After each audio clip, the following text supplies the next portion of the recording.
Yeah, MLB Data Warehouse.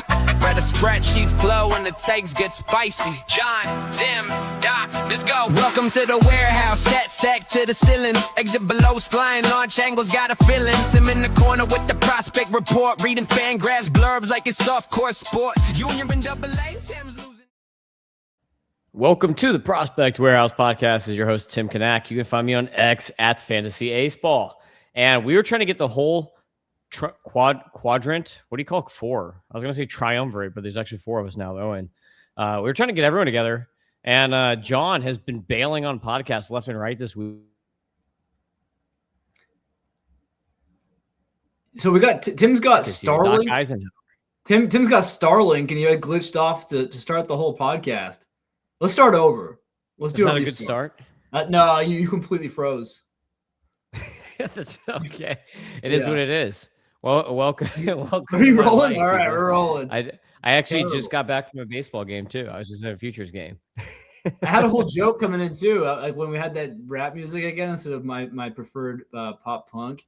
I was gonna say, "What's up, yo? What's up, my crackers? Yo, what's up? It's Doc in the house, yo." I was gonna say that, but now I won't say it. You did say it. Oh man. Okay, so what we're gonna do on this podcast is we're gonna give you breakouts for every team. Doc and I each have one for every team, and it's gonna be Dynasty. I picked all prospects, just an FYI. So we're gonna go straight through this, and oh my gosh, Starlink messing up again, dude. But I don't know. It worked. Hey, we had no issue. We were talking for like 20 minutes before we started recording, and there was no problem. And now there's a problem for whatever reason. So, I don't know, man. I've had this Starlink for months, and it has had no issues until like the last 2 days. Maybe the wind like screwed it up or something. But anyhow, we are going to give you one breakout for each team. So we're going to start with the National League, the Arizona Diamondbacks. Doc, who's your breakout for the D-backs? Oh, I don't remember anymore. Now, he is Tommy Troy.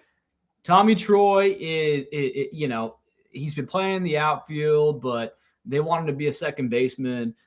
If he ends up getting eligibility around being a super utility guy, that's fine. I think coming out of the draft, he looked like a 15-15 profile, 270 average, maybe, and 330 or so OBP, like just like an okay all around guy. And if you can maybe, if the Diamondbacks are going to let him run a bit more, maybe get up to 20 stolen bases or more, that's even more sexy. So it really could be useful. Maybe not so much in your shallow leagues, but in the middle to deeper kind of formats. I think Tommy Troy is a guy who you're going to see this year make an impact. He's a polished bat for a kid. I like that. You just barely went over 30 seconds. I do have a timer going. So it's not going to be on the screen. That's really difficult and not fair. But yeah, I don't know how to put a timer on the screen. Okay, I'll do. You know what? I'm pulling up my own timer here just so we can all have time. Yes, John was supposed to be here to produce this mess, and he bailed.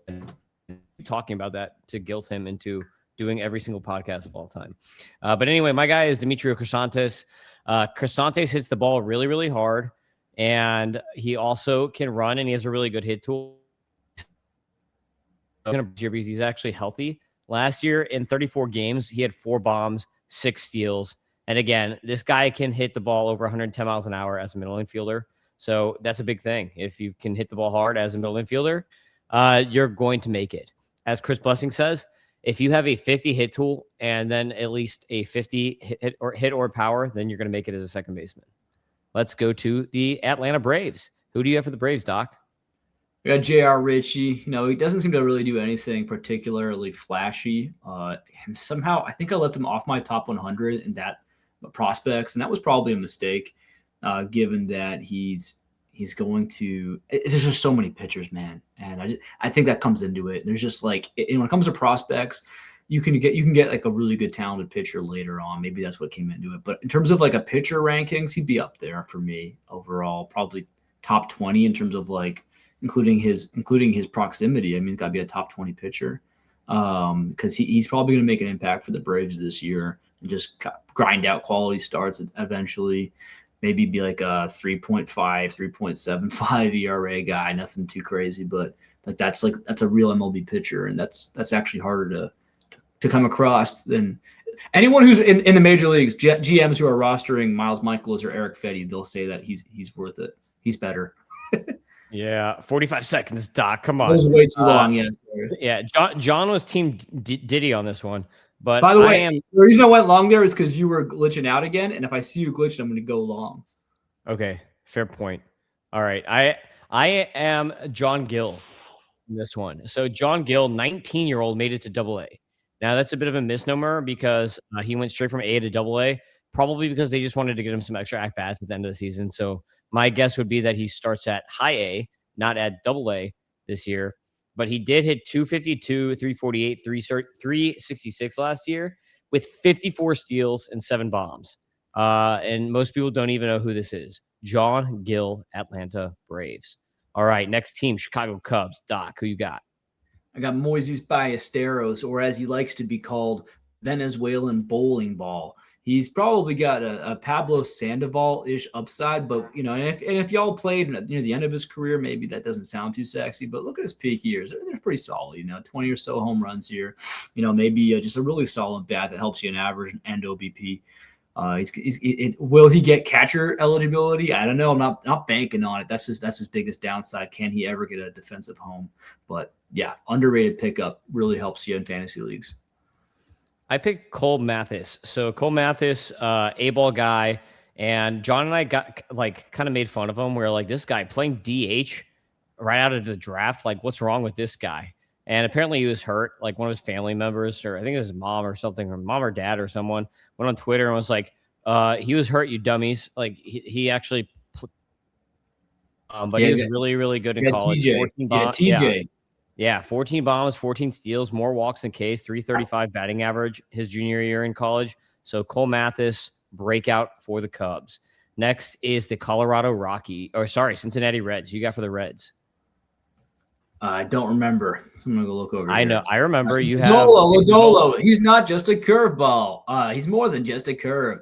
I feel like he's somehow underrated though. Like he seems like he's progressing, and he used to be a bit of a durability risk. Maybe he still is to some extent, but he's just a guy who's going to get the job done. I don't think he's never going to be a Paul Skeens or a Terry Skubal, but and I think the park holds him back. I think if he was pitching in Seattle, pitching in a more of a pitcher's park, people would be more willing to trust him. But I think Nick Lodolo is going to re-break out and solidify his position as a young and rising star, young and reliable pitcher, I'd say. All right. I've got Rhett Lauder, so another pitcher. It was announced that he's going to break camp, so Rhett Lauder going to make it. Pretty decent spring. And while I don't think and never have thought that Lauder is going to be like an ace or like a number 2, I think he's going to be a really good number 3 starting pitcher. He's going to be the type of guy who's really good for run prevention.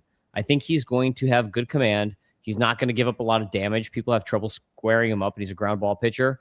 And he's not going to get a ton of strikeouts, but he's going to get enough to be effective. So I think he's kind of going to be like a sneaky, pretty solid starting pitcher. And he's basically lost all his pedigree. Like nobody even cares about him anymore.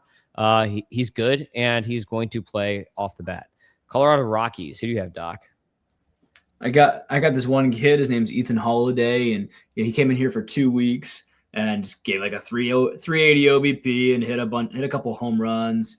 And everyone said, well, the strikeout percentage is a little too high, so his career is over. Anyway, we love Charlie Condon now. I'm like, what the frick, guys? You guys are so dumb.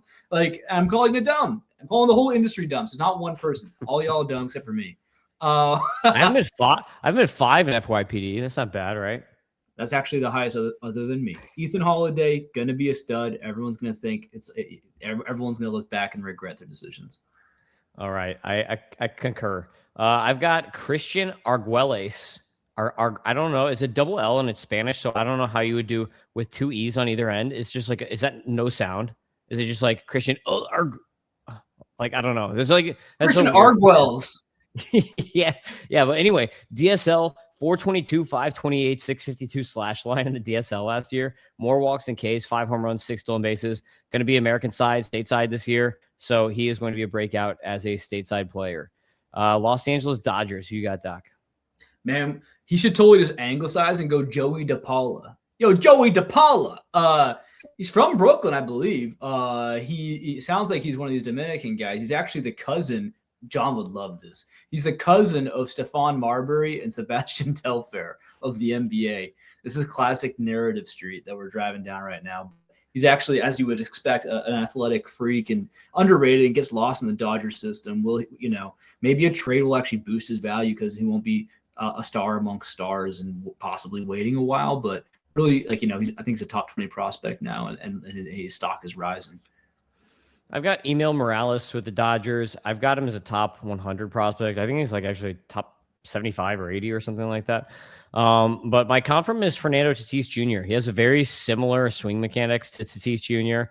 I don't think he's as athletic, so he's kind of like a Tatis light or like dumbed down Tatis, whatever you want to put.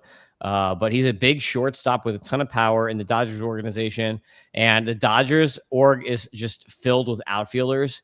He's like the only guy who's like going to make it as a middle infielder, I think. He's huge still, but there's a lot of upside with him. Miami Marlins, who you got, Doc? I got Kemp Alderman. I was going to say again, I just feel like I've talked about him a bit. It seems like early on in spring, he was getting some hype. Maybe before spring even. He was getting some hype in this offseason. And people have just kind of, maybe after the Owen Casey deal, they kind of just forgot about him. But he's still a stud. And baseball is a game where it's not about like if you're going to get opportunity. If you're a good player, if you're playing well, the opportunity will come. Now, Michael Busch will tell you it might still take a little while, but he's having a fine. Yeah, I mean, his ratios aren't there, but he's not striking out. Like he's striking out 26% right now in spring, and spring is whatever. It's only 11 games, but he's going to be fine, and he'll be up this year. He'll probably it might be a little rough start for him, but he'll probably crack some bombs, and I think he'll show people he belongs. All right, Dishmay with the Marlins. This is a guy that I saw live last year, and when I saw him, I was like, holy smokes. This dude is throwing 87, 88 mile per hour sliders. I was like, this is a guy that should be on people's radar. And he wasn't very good statistically, so I was not expecting much when I first saw him. But at the back end of the season, from June 11th on, in 64 innings, he had a 2.39 ERA, a 19.8 K- walk rate, and an under one whip. Eliezer Dishmay could be a stud. Now, like he's like a two-pitch guy, fastball slider, but really amazing stuff for Eliezer Dishmay and an org that knows how to develop pitchers. Milwaukee Brewers, who do you have, Doc? I got Blake Burke. I mean, you got Brock Wilken, Andrew Fisher, Luke Adams. You got a lot of corner infielders here. Honestly, I think the best odds of anyone making third base out of all of them is Brock Wilken, which is no. But Blake, they all sound the same too. Blake, they're like the whitest names. Blake Burke. Blake Killer Burke. Bees. Yeah, and he's having a good spring. He only has a 12% strikeout rate, and he's taking a bunch of walks. Looking solid, man. He hits this ball how hard? Like, I don't think we have any savant data on that yet. No, we don't. But he hits the ball extremely hard. He's gonna be like really good, I think. And he seems like a safe bet. He's proximal. Blake Burke could make some noise this year. Eventual 30 home run bat, maybe, like that kind of power. All righty, I got JD Thompson with the Brewers. He was a second round pick from the Brewers. And this might be your gauge jump of this year. 6 foot, 199 pounds for a lefty. 1.5 million out of Vandy. This guy was a stud at Vandy. 24.2 K- walk rate, a 121 whip, 4 ERA. You don't really care about ERA when you're in the SEC with metal bats, but the K- walk and the whip are pretty excellent. And this guy has really good stuff. It's just that he's short. That's the only reason he was drafted so late. And underdog story here. I'm a big fan of JD Thompson. Next, we have the New York Mets. New York Mets, who do you have, Doc? I got Ryan Clifford. He's had a real roller coaster, hasn't he? Like he was a kind of a pop-up guy a few years ago, and everyone was falling in love with him. Then he fell off when he went 188 batting average in his little debut with the Mets at high A back in 2023. I think that kind of crushed him for a while. It's not clear if he'll ever hit for a high average. Maybe we're looking at a Brock Wilken type of outcome. He's certainly like a glob to use a Scott White's coin term. But, that Ralphie Velasquez, maybe Brock Wilken, that kind of guy. But, I mean, that kind of guy can also give you 30 home runs. If you're playing in an OBP league, Ryan Clifford could be breaking out this year and could get some action in the major leagues. I got AJ Ewing, a little, biased since I saw him in person and he hit a home run when I saw him. But he looked really good at the plate. Looked like he had way more power in that bat, and he looks a lot stronger than what I had seen on video, seeing him in person. So that's one of the benefits of seeing a guy with your eyes is you can actually see how built they are. So I think this is going to come into more power for a guy who had 7 steals last year. And best part is when he walked up in the one game that I saw him, he had the little Seinfeld tune when he's like dun, dun, dun, dun, or whatever when he's like walking to the plate. So Philadelphia Phillies, who do you have, Doc? That's great. I didn't know that.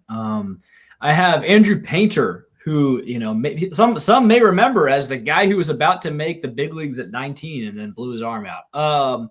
So at the end of the day, he's still just a young kid. Like if he was coming out of college, he'd be like this is young, right? He's at a young age right now, about to be in the MLB rotation. And so we'll see what he does with it. He's got a deep pitch mix. He's 6'7", 230. He's put on some weight. I think everyone's sleeping on him. This is a guy who could contribute and be like a decent 3.75 to 4 ERA, maybe a 4 ERA guy this year. He's gonna have some rough moments, but by the end of the year, I think you're gonna see like the stud reemerge. I've got Francisco Renteria, who was an international prospect. We have 0 data on this guy. He hasn't played in any games, not even the DSL yet. But the Phillies gave him $4 million. And he's a 17-year-old, 6'4", 200-pound dude with a ton of power and super wiry, fast guy. I think that this kid could be, I don't know, like you don't want to call someone like going to be, you know, throw on, oh, he could be Connor Griffin-ish, but like he has that type of skill set, tool set Connor Griffin had when he was raw coming out of high school. So maybe Renteria can be, you know, something like that, or, you know, at least like a multiple tool player that is kind of exciting. Next on the list, we have the Pittsburgh Pirates. Who do you have with the Pirates, Doc? Esmerlin Valdez. I don't know how people like aren't jumping more on this guy. His spring was fantastic. He basically hit 300 batting average with almost a 500 OBP, like hit a home run. This guy's a beast. He's huge. He's 6'2", 234, doesn't strike out too much, takes walks. I don't know what else you want from the guy. Like, he's looking like a prototypical slugger. I love Callan Moss, but like this is a guy who I hope he stays in the outfield so he doesn't, you know, slip back to first base there, which he could also do. But regardless, this is a guy who also could be mashing in Connor Griffin for years to come. Esmeralda Valdez, he's an absolute stud, top 25 prospect for me. I've got shortstop Yordany De Los Santos. I saw him a couple of years ago in A-ball, and he made one of the best defensive players I have like ever seen any minor leaguer make. And tons of fun, super electric guy. Definitely has a lot of swing and miss in his swing. He just like goes for it every time. But last year, he had 51 steals and 11 home runs, and getting up to high A as a 20-year-old. In spring, he hit 462, 500, 1231 with 3 home runs and a steal. Just like amazing, ridiculous spring numbers for Yordany De Los Santos. 94.5 average exit velocity this spring. And this is, I just like this dude because he's really fun to watch and he's super exciting. San Diego Padres. Who do you have for the Padres? Oh, you never heard of him before. Ethan Salas, man. I'm just all about value in this game. I'm about bounce backs. I'm about redemption arcs. And Ethan Salas, I mean, this spring, he actually ran a 21% walk rate in a small sample size. So there's some hope there. It's just a situation where in deeper dynasties, medium to deep dynasties, you don't know which prospects are going to stick at catcher. You know he's sticking at catcher. You know he's gonna be an MLB catcher for years to come. So frankly, like the hit tool, we know there's some power in there. We know he's got a big frame. He's still only 19 years old somehow. Don't give up on the teenager yet, please. There was too much hype, but come back to him. You can get him for free right now, for free. I've got another teenager with the Padres. I've got Jorge Quintana. He's going to turn 19 in a little bit less than a month, but he's a switch hitting big shortstop, 6'2", 183 pounds. And last year he only hit 243. With 4 bombs and 26 steals, but this guy had an over 104 average exit velocity as an 18-year-old at A-ball. So there's definitely more power, especially based on his size, his frame that he can grow into. So I think he's an exciting guy that is going to break out this year. Jorge Quintana with the Padres. Now let's get to the San Francisco Giants. Who do you have over there, Doc? This is probably my greasiest poll of the evening. You know, you're doing a lot of greasy child polls. You know, that sounds terrible. But I'm trying to get some greasy child poll. I don't really go. Well, now he starts glitching up all of a sudden. How convenient. But Luzbel Diaz is he's not that proximal, but he did hit 10 home runs last year, 26 stolen bases. He's got to take some more walks if he's going to make it, but he basically never strikes out. The reason this guy caught my eye, I don't usually go for the DSL type of kids, but he was already 6'2" and 200 pounds to begin with. Like, he's a good build. And so the fact that he's cranking for the Giants, he's cranking it out there. That kid's cranking it. And he's my pick. Oh God. We're not going to, you guys didn't hear anything wrong there. I've got Luis De La Torre with the San Francisco Giants. Luis De La Torre, super underrated, complex and A-ball last year. He was dominant at both levels, 27.2 K- walk rate. So 104 whip. So this dude strikes dudes out, 18.7 swinging strike rate. What? This guy's really good. The only problem, he was 22. So it'll be interesting to see how he plays at higher levels. But the Giants seem to be an older prospect team. Like, all their prospects, I feel like, never graduate until they're like 24, 25 for whatever reason. Favorite team, Doc, who you got? Well, this guy's glitching out. What he was saying was the St. Louis Cardinals. And I'm going with Matthew Liberatore, taking it back to the major leagues. Thank you, Eno Saris, for making me seem like less of a crazy guy. I've been hyping up Matthew Liberatore since last year. He did hit some fatigue. It was really annoying. He was crushing the early part of the season, and I was basically running a victory lap. It seemed like it was a big enough sample size, and then he basically got tired. He figured it out again at the end of the year, but this is a guy who is scoring high up there on metrics right now as one of the filthiest pitchers in the spring training. So still very young, former top prospect. This is why you want to be careful drafting prep pitchers, because it can take 10 years sometimes, but Matthew Liberatore is the opening day starter for a reason. I've got Colton Ledbetter, who should start the year in AAA, and kind of a sneaky name that the Cardinals picked up this offseason. I was always a fan with it when he was with the Rays. In 2024, he hit 273 with 16 homers and 34 steals. Really nice season. Last year, he was in the Southern League, which is infamously bad for hitters, like the worst hitting environment for any hitter. It's like basically the opposite CL. The Southern only had 7 home runs, but he still had 37 steals. He hit 500 this spring, 92.7 EV, and he hit a foul ball today at the game I was at, and my kid got it. So Colton Ledbetter, I'm on your team. Now let's get to the Washington Nationals, last team in the NL. Sure thing. Yeah, I actually I watched an Eli Willits video this morning from the Fredericksburg Nationals, because I live nearby, and they put some stupid SoundCloud rap over top, AI rap over top of it, kind of like what we do, I guess. But yeah, you could barely hear him. I commented, I said, "What are you doing?" But I want to hear Eli Willits talk. He said his comp, like, he wants to be like Brett Gardner, which is such a deep, such a greasy pull. He goes a greasy pull on Brett Gardner there. So what does that mean? I'm looking at Brett Gardner's numbers right now. I mean, that doesn't get you super excited, but it's actually a guy who's like, he hits homers, he steals, like, he's just a grinder. And it actually gets me a little excited, because I think Eli Willits has more talent as to work with in the beginning. He's like really, really got a lot to offer here. I think we're going to see a 5-tool kid, and I think people are excited about Eli Willits. They don't really know why they're going to be excited, but once the numbers show up, it's going to be out of control, the hype. You went like a full minute on that one. I saw him today. He looked really good. He definitely owned Liam Doyle, I'll tell you that. Gavin Feene is my pick for the Nationals, all based on what I saw today. He looked so good, like really professional hitter. He had 2 doubles and a single. I think he had 4 RBI, maybe it was 5. I kind of stopped counting. But he had a really good game, very impressive at-bats against good college pitchers who throw it really, really hard in Tanner Franklin and Liam Doyle. Gavin Feene owned those fools. So I'm a big Gavin Feene guy. Stock up.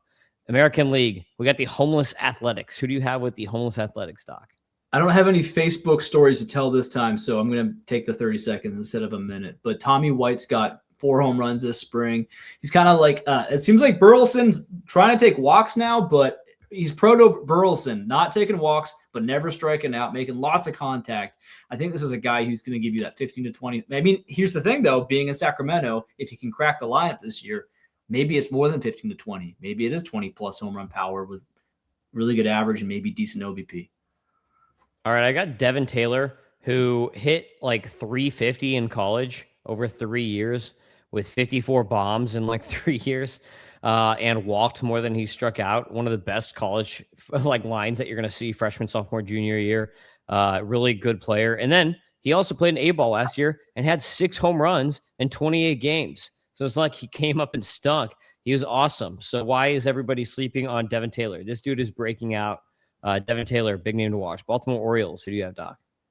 Well, shout out to the tandem of Tyson Neighbors and Anthony Nunez. I think they're going to be like possibly the best 2 relievers this year if they both end up by the end of the season. But we got to give it to Kobe Mayo. Jesus Christ, our Lord and Savior, is giving him one more chance, right? So this we'll see what happens. He's going to get that chance to start the year. He's got as much upside as he ever did as a top 10 prospect. Will he get it done? We're about to find out. I think he's going to turn into a major leaguer this year. Alrighty, I got Aaron Estrada. I'm really high on Aaron Estrada. This dude smokes baseballs for a little dude. 5 foot. It said 5'8" on Doc's thing, but he's actually 5'11" now. So he's a little bit bigger. But this dude had a 111.5 max EV and a 105.3 EV, this average EV this spring. So he hits the ball really, really hard for a small little middle infielder. Pretty excited about him. 20 years old and AA, had a good season last year. Who do you like with the Boston Red Sox?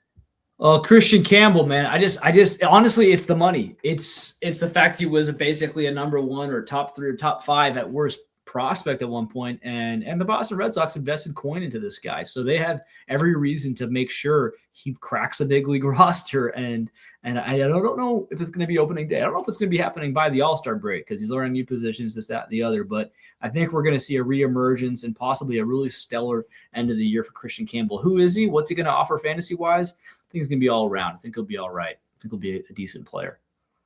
I've got Kyson Witherspoon. The Red Sox have so many exciting young arms right now between Connolly Early and Peyton Tolley that everyone forgets that they just drafted Kyson Witherspoon in the first round. Maybe not everyone, but a lot of people do. Probably everybody who's not a Red Sox person. But I think Kyson Witherspoon, I mean, he could be there's a real chance, Doc, that he could be the best one out of all those guys. Fastball's legitimate. He has really good breakers. Oil twice now in person. I like Kyson Witherspoon more than trust me, Tim is saying really good stuff right now. Tim is crushing it. If you don't know, Tim is just saying the wisest things right now. Yeah. Did I freeze for you? Oh yeah, baby. I didn't even. Oh, you were not on mine. You were like this. You were like nodding. Oh, because it's because I have a good connection and you don't. That's why I was good on your end. Yeah, I gotta slap Elon Musk around. So yeah, Kyson Witherspoon is really good. People, Chicago White Sox. Who do you have? George Volkow, or as they say in the old country, Volkov. Actually, that's how they would say it. But he's got 80 grade top end power. Like if he can get to it, that's what Fangraphs has him as.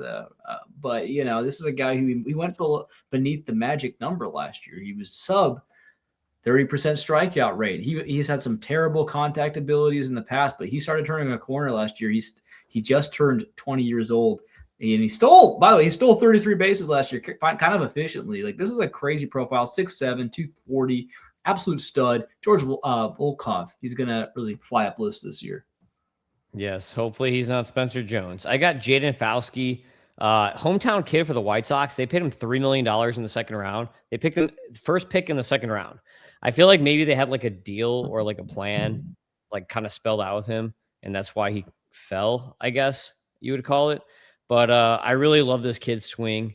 I'm just like super excited for him as a hitter. I think he's going to be the better fantasy player than Billy Carlson.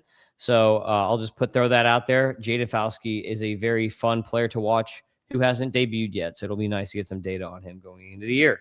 Cleveland Guardians, who do you have? Kyle Manzardo. You could argue 27 home runs should qualify as a breakout, but I don't think anyone's treating it like he has. It's interesting because his ratios totally tanked after displaying great patience in the minors.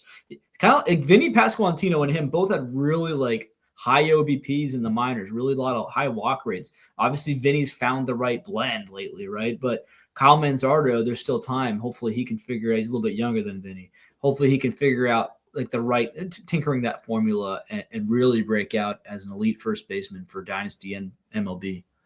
I've got Daniel Espino. He's back. He's healthy. One hopes, knock on wood. He's pitching right now in spring training. And I think that the Guardians have actually finally taken your advice, Doc, and he is now no longer a starter. I think they've got him on a reliever track, and the Guardians crank out some of the best relievers in baseball like year after year. They're basically a pitching factory between fixing Clase and making him a dude, and then Cade Smith. And I think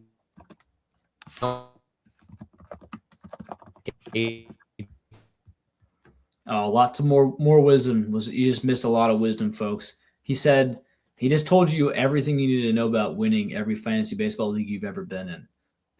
It was genius. Go ahead. Espino, next future amazing Guardians closer. There you go. That's all I said. All right, Tigers. So Kenley Jansen's trending down. His exit velos are going in the wrong direction. He is 38 years old. Things are probably not going to get too much better. I think he'll be serviceable. I think they're going to let him start the year as the closer, but Kyle Finnegan was actually just figuring things out. He introduced a split finger pitch, and Will Vest is even younger and shows some upside as well. So Finnegan and Vest are my combined breakout. One of those two will end up the season as the Detroit Tigers closer and probably stay there for 2027 if we have baseball. All right, I got Chris Rodriguez, who he spells Chris C-R-I-S. So don't put the H in or else you're not going to find him. But in the DSL last year, 308, 340, 564. Of course, every giant outfielder that hits the ball hard, he's not even that giant, he's 6'3", 203 or whatever.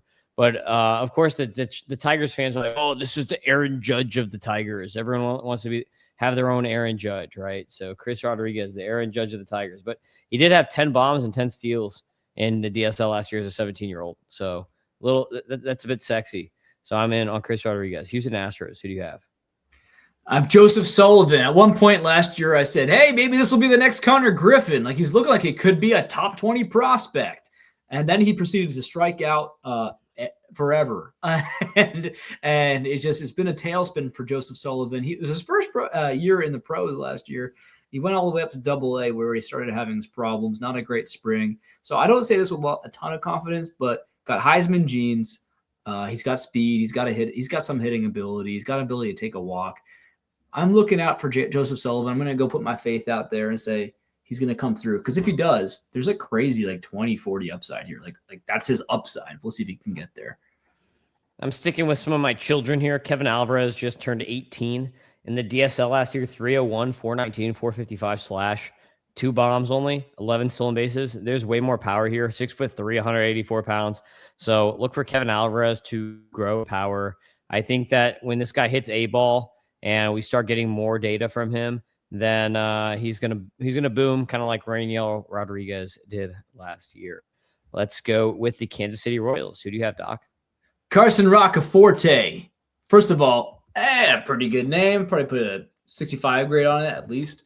But yeah, this guy, nobody really cares about this guy. He's a top 100 prospect. He has to be. He's about to be in the major leagues for a team that has outfield problems. They're really just throwing everything at the wall, seeing what sticks. Isaac Collins is hurt now. This guy, he had almost 20 home runs last year and 43 stolen bases. And again, he's taking a lot of walks. Contact numbers are just okay. That's going to be the question. Can you hit the ball enough? But his defense is potential Gold Glove worthy. And he's sexy. It's not Kyle Isbell, folks. This is a juicy, very interesting player who could get time starting this year. All righty. I've got Michael Lombardi, another kid drafted by the Royals. One of my favorite later first-year player draft players. This dude throws high 90s fastball. He was a two-way player too. And he's going to focus just on pitching now. So one can expect that he's going to gain velocity. And he's got a beast of a curveball too. So I'm a big fan of Michael Lombardi with the Kansas City Royals. Los Angeles Angels, who you have over there, Doc? Nelson Rada. And I should have pulled him up here. But this is a guy who, the Angels angeled him, and they put him way too high too fast. And he's actually done fairly well. I think he was a scout the stat line darling. In fact, I know he was a scout the stat line darling.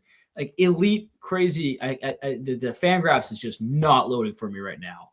But now I'm the guy with the bad internet apparently. But Rada's got great contact skills, and this is from Ball Knowledge.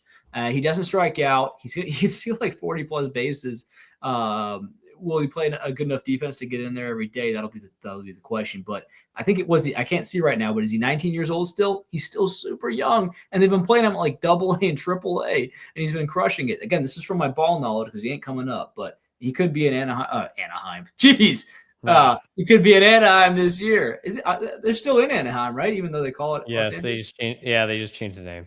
Yeah, because they sold. Disney sold all their teams. So I've got Gabriel Davalillo. Gabriel Davalillo, catcher last year in the DSL as a 17-year-old. Hit 302, 408, 518. I have been calling him, even though I just said Kevin Alvarez could have a Rainiel Rodriguez-like rise. Gabriel Davalillo is really the Rainiel Rodriguez because he's a catcher. Kind of similar size as well. So I'd be looking forward to that. And I picked him myself. I practice what I preach. In the Scott White Dynasty League, he was my final pick in that draft for prospects, Gabriel Davalillo. So I practice what I preach. Minnesota Twins. Who do you have over there, Doc? I got Cole Sands. So you look at, man, it's a greasy bullpen. It's not good. This guy over here, Tim, saying that Taylor Rogers is the lock. I'm like, this guy is fading away. I prefer his twin in Toronto. I think he's got a little bit more uniqueness to his profile. But Taylor's not trending in the right direction. They got like 4 lefties for some reason, like Funderburk might not even make the roster despite being solid. Cole Sands has the most upside. Go look at the Savant page. You'll see, like, he's actually a solid pitcher. Can he be consistent enough to be a closer and keep the job? That's the real question. But if I'm in a dynasty league hedging closer bets, he's got the youth and the upside to maybe make things work this year and be their guy for the future. Alrighty, with the Twins, I've got Kalai Rosario, pretty underrated player here. This dude had 25 bombs and 32 steals in AA last year. So a 25-30 season, that is proximity because he was in AA. He's going to be in AAA this year probably to start the year, I would assume. I don't think he's probably already back in minor leagues. But 23-year-old and super interesting player. Contact skills could use a little bit of help, but power speed combo is for real with him. So Kalai Rosario hits ball hard, runs fast, fun player, good proximity. Minnesota Twins. New York Yankees. Who do you have on the Yankees, Doc? Ben Hess. Like, nobody seems to really like this guy anymore. He's got like good strikeouts. His command has been trending in the right direction. He's got the job done. He's kept runs off the board. He's fairly proximal. He was like a high-end prospect, and he's on the Yankees. I don't get it. I used to be a little bit concerned about him because he came out of the draft with some injury history, but he's been healthy. He's been given the innings. He's like, 6'5", 255 or something like that. So he's a guy. Go get him. Underrated. He's a guy. Go get him. I got everyone knows who already. I'm gonna say it's Dax Kilby. Dax Kilby. I'm like the conductor of the Dax Kilby hype train. So Dax Kilby, amazing player, 87% contact rate, almost a 91% zone in his debut, 104.5 90th, 108.9 max, 16 steals in 18 games. What doesn't Dax Kilby do? This guy's a stud. One of the more underrated players. I guess probably now he's properly rated. I feel like other people are on him now too, and he's boosted up. I see him in a lot of top 5-ish rankings in FYPDs, which is where he belongs. Seattle Mariners. Who do you have on the Mariners, Doc? Cole Young, who is like, who we thought was going to be this superstar stud. I didn't think that, actually. I saw his stolen base efficiency, which we like to talk about. I don't think he's going to steal a lot of bases in the big leagues. And I think Seattle's going to sap his power. And I think people are realizing after his like cold debut that, maybe he's not that great, but he's showing some of that bat to ball ability, some of that hard hit ability he does have at the second base position. It seems like he's going to lock down the keystone for Seattle this year. And that's like a 15 to 18 home run profile, maybe decent ratios. Colt Emerson is like underrated compared to Kevin McGonigal and JJ Weatherholt, but he's making Cole Young sit in his shadow, but Cole Young's going to do some work of his own. I've got Gregory Pio. Sometimes I just follow the smart teams, Doc. They spent $2.9 million on this international kid, a 16-year-old last year. The Mariners have been very good about spending their international money. They have guys like Lazaro Montes, like Julio Rodriguez that have all been hits for them in the past. So I'm trusting them here when they spend almost $3 million on one kid, 16-year-old. The kid is like 6'1", Big wiry frame, hits the ball pretty hard for his age. So Gregory Pio is a name that I would watch with the Mariners. Tampa Bay Rays. Who do you have on the Rays, Doc? Aiden Smith. Put some respect on the name, man. This guy was ascending, becoming like a universal, I guess, top 100 for sure. But maybe for me, he was a top 50 prospect. Yeah, we're seeing some hit tool concerns, but I don't think he's got a history of being that bad with the bat. 14 home runs last year, 41 stolen bases. That's back-to-back years with 41 stolen bases and over 10 home runs. Like, this is a guy, and he's got 6'2", 190 build. It's a guy. And if he can play some good defense out there in the outfield, this is someone who is being underrated considering his 5-tool skill set. Aiden Smith, buy low. All righty. I've got Theo Gillen. I remember I've got him in in the 60s, and I can't remember if it was Blessing or somebody else told me that they're like, oh, you got him pretty high. It was someone told me that they thought I had him high. I just like him a lot. I mean, this guy's really good on the bases. He had 36 steals last year, 92% stolen base clip, 6'2", 195 pounds. There's a ton of more power that he can grow into. He's had a max EV at 112. So if you can hit the ball 112 miles an hour and you're stealing 30 plus bags at a very efficient clip, then you're someone who we should definitely be watching. 74% contact rate also for Theo Gill. So good contact rate, not bad, at least average, with very, very good exit velocities for his age and wheels. So Theo Gillen should be on anyone's breakout list. Texas, who do you have, Doc? Yeah, I agree. That's he's almost like I figured more people would be all about him by now. He's almost like lost steam for no reason. Wyatt Langford, kind of the same guy. It's like 23 years old, give you 22. I get people messaging me today saying, "Oh man, but last spring he was he crushed it too, and look what happened." I'm like, what do you mean? Look what happened? He went 22 and 22 as a 23-year-old. That's fantastic.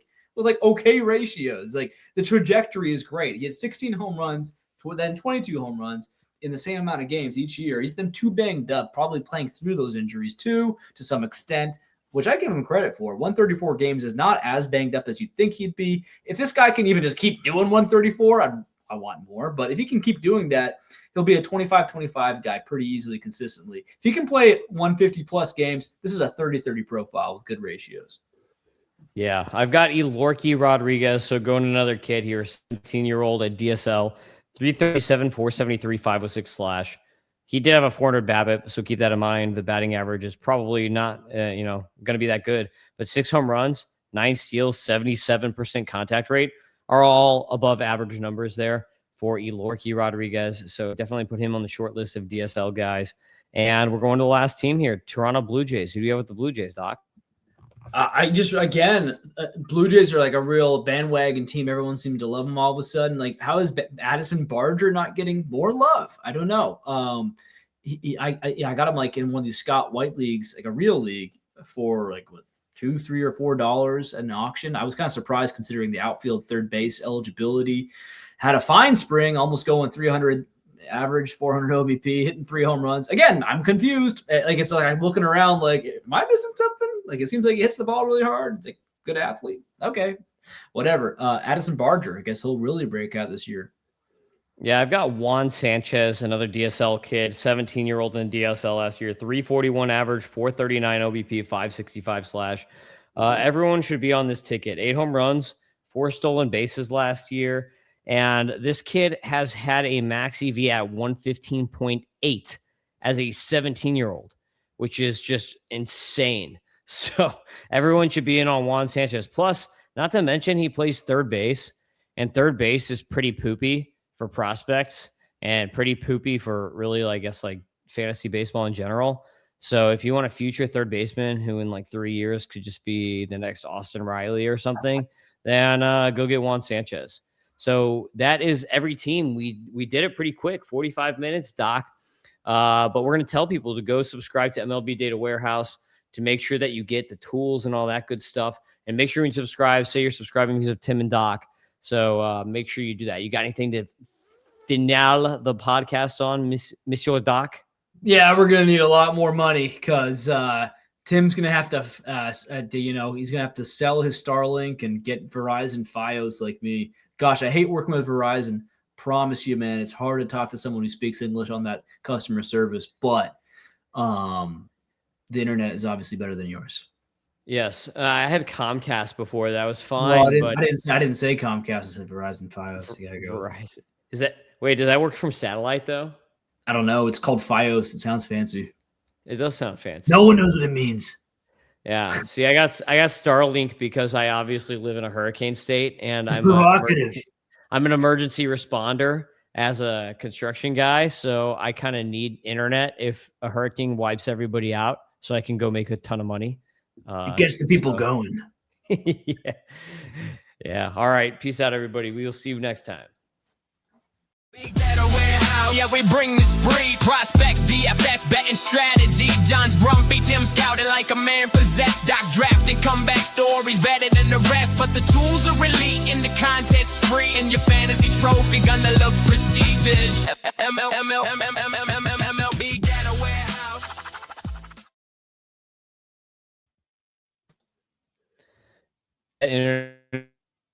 Yeah, you see, you're all messed up. You're all frozen right now, dude. Can't hear you yet. Can't hear you yet. Can't hear you yet. I'm glad you weren't this bad during the recording. This is the worst freeze so far. Yeah, I know, right? I think I got. Oh, okay, I got you now. You know what's funny is I heard you the whole time.